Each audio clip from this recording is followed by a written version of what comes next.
Trey Lance. He flashed that big old arm on Friday. This 76-yard touchdown pass to rookie Danny Gray. You know, Lance played just 2 series, but that was enough to show why the Niners made that decision to transition from Jimmy Garoppolo. Take a look at the numbers here. You know, Lance averaged over 10 yards per attempt in limited action last season. That was the highest mark among all QBs with at least 50 passes. He and Garoppolo both had 38 carries in 2021, but the rookie far more productive, averaging 3 rush yards more than Jimmy G. So the question I got for you, Swagoo, do you think that this offense, San Francisco's offense, you see it was predicated on the defense, running game.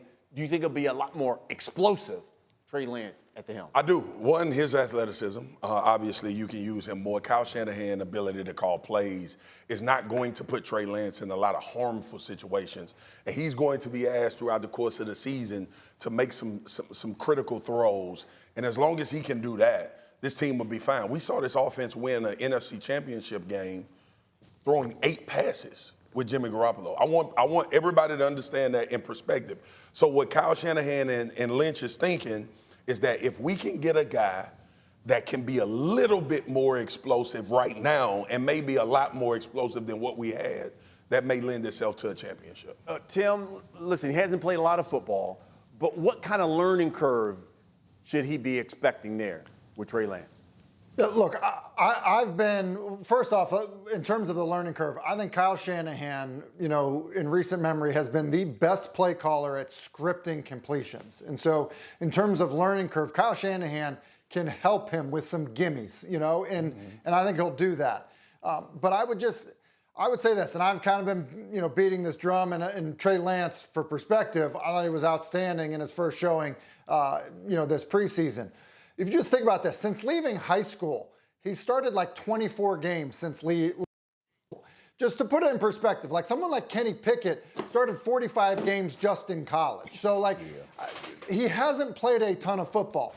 So I think this idea that he's, you know, that he's not going to make mistakes, you know, I don't think it's fair to him, I guess is what I'm trying to say. And so, look, what do I think the learning curve will be? I think he's going to make some bad mistakes, you know, just like Jimmy Garoppolo would make some bad mistakes. And I think that's okay, because as long as he learns from them. The bigger issue is, and it's why he's the starting quarterback, is the upside is completely different. It's completely different in terms of being a dual threat player, in terms of being able to attack stuff down the field. And you actually already saw that in his first preseason action. All right, Dinah, let's run the hurry up here. And since we have talked about San Francisco, let's start with Jimmy G. What's the latest with him? All right, well, Jimmy G is at the 49ers facility, but according to Peter King's article this morning, if you guys check that out, Jimmy has nothing to do with the quarterback room at all. Thanks for watching ESPN on YouTube. For live streaming sports and premium content, subscribe to ESPN+.